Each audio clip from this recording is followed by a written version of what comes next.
Hi friends, Mrs. Wread back to share another chapter of Charlotte's Web by E.B. White. If you've been following along, then you know that we left off at chapter 10. And in chapter 10, at the end, Charlotte was working really hard on her strategy or her plan to help save Wilbur. So, as usual, find your comfy place, sit back and relax, and get ready to be a listener. Chapter 11, The Miracle. The next day was foggy. Everything on the farm was dripping wet, the grass looked like a magic carpet, and the asparagus patch looked like a silver forest.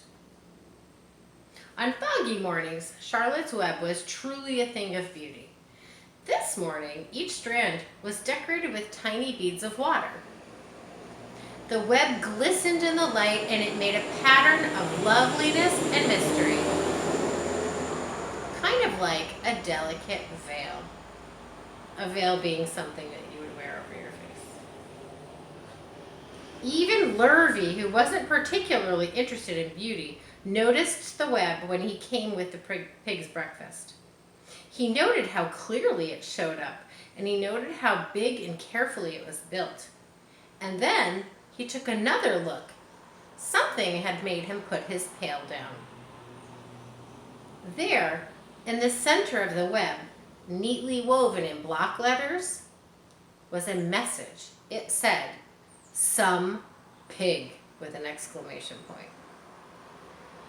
Lurvy felt weak. He brushed his hands across his eyes, and he stared even harder at Charlotte's web. "I think I'm seeing things," he whispered. This is what Lurvy saw.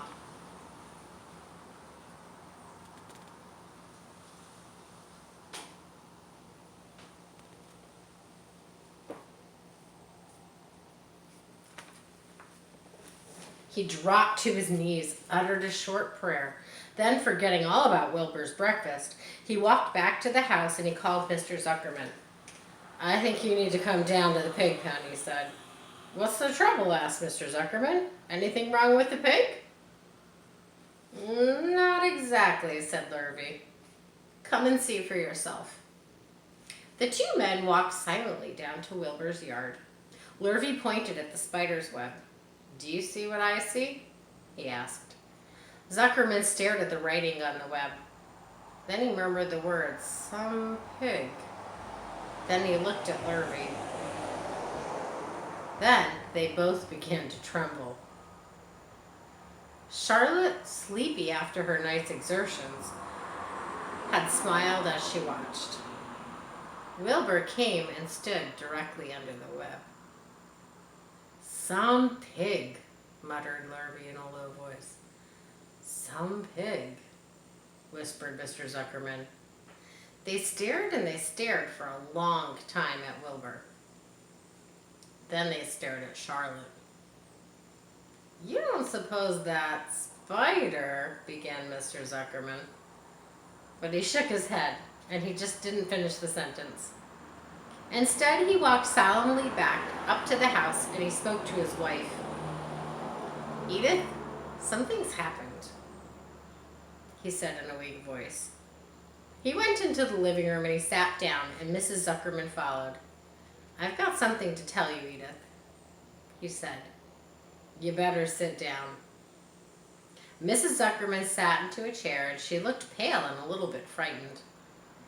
"Edith," he said, trying to keep his voice steady, "I think you had best be told that we have a very unusual pig." A look of complete bewilderment came over Mrs. Zuckerman's face. "Homer Zuckerman, what in the world are you talking about?" she said. "This is a very serious thing, Edith," he replied. "Our pig is completely out of the ordinary." "What's unusual about the pig?" Mrs. Zuckerman asked, who was beginning to recover from her scare. "Well, I don't really know yet," said Mr. Zuckerman. "But we've received a sign, Edith. A mysterious sign?" miracle has happened on the farm. There's a large spider's web in the doorway of the barn, right over the pig pen. And when Lurvy went in to feed the pig this morning, he noticed the web because it was foggy. And, a spider's web looks really distinct in a fog. And, well, right sprang in the middle of the web, there were the words, "some pig." The words were woven into the web.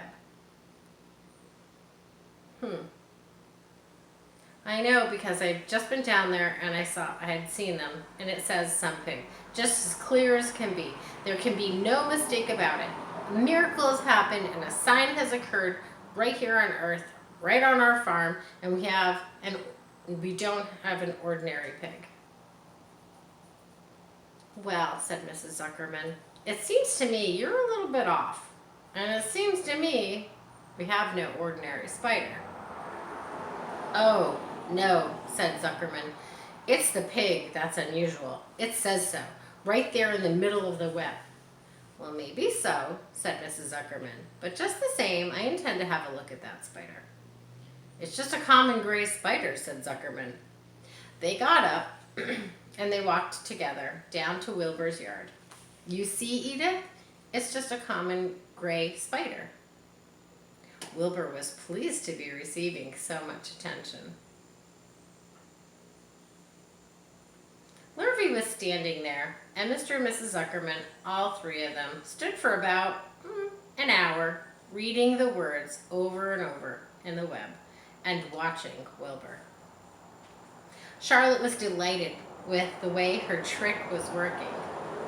She sat without moving a muscle and listening to the conversation of the people. And when a small fly blundered into the web just beyond the word pig, Charlotte dropped down quickly, rolled the fly up, and carried it out of the way.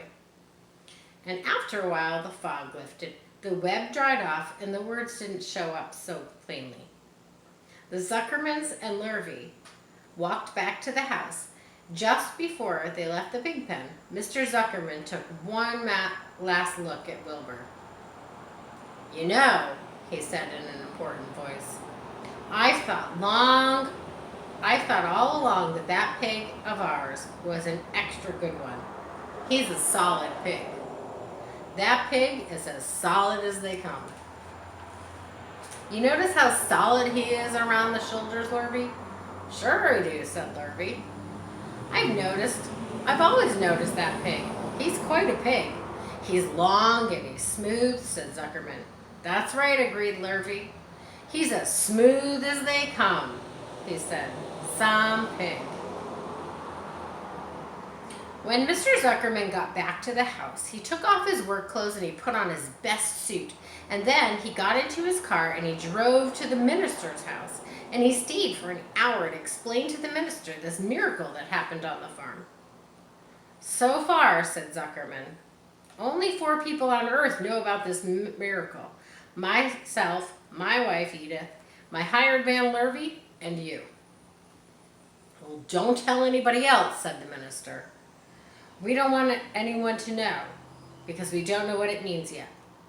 But perhaps if I give thought to it, I can explain it in my sermon next Sunday. There can be no doubt that you have a most unusual pig, and I intend to speak about it in my sermon and point out the fact that this community has been visited by a wondrous animal. By the way, does your pig have a name? Why, yes, he does, said Zuckerman. My little niece calls him Wilbur. She's rather a queer child, full of notions. She raised the pig on a bottle, and I bought him from her when he was a month old. He took hands with the minister, and he left. Secrets are hard to keep. Long before Sunday came, the news spread all over the county. Everybody knew that a sign had appeared in a spider's web on the Zuckerman's place. Everyone knew that the Zuckermans had a wondrous pig. And people came from miles around just to look at Wilbur and to read the words on Charlotte's web. The Zuckerman's driveway was full of cars and trucks from morning until night. Fords, Chevys, Buick Roadmasters, and GMC pickups, Plymouths and Studebakers. and Packards and DeSotos. Those are all types of cars. And rocket Oldsmobiles with rocket engines and Jeep station wagons and Pontiacs. This is what their driveway looks like.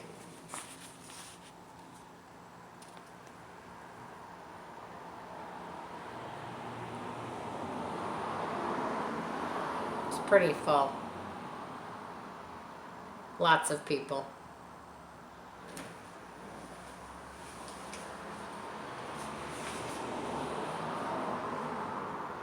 The news of the wonderful pig spread clear up into the hills, and farmers came rattling down in buggies and buckboards. I don't really know what that reference means.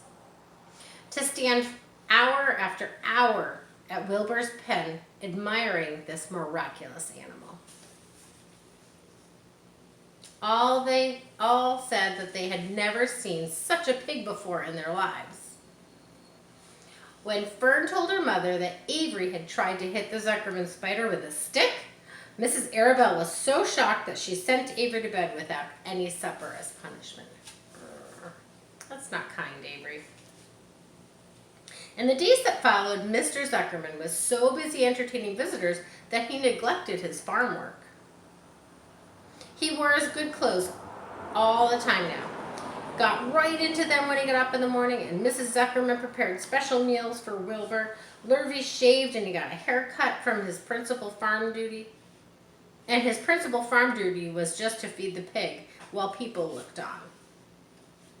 Sounds like Wilbur has taken quite a special place in their family and on the farm.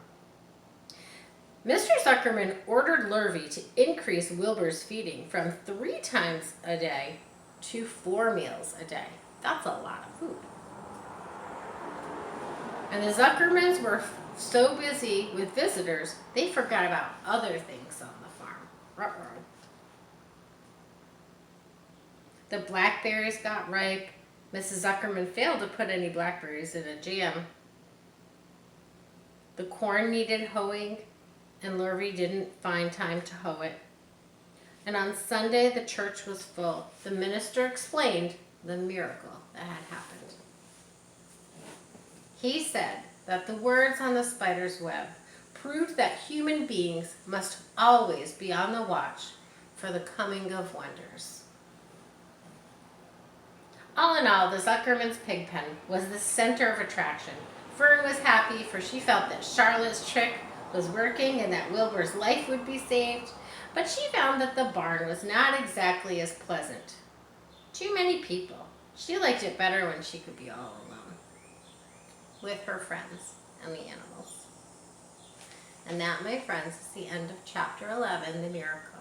Tune in for Chapter 12, A Meeting. See you next time.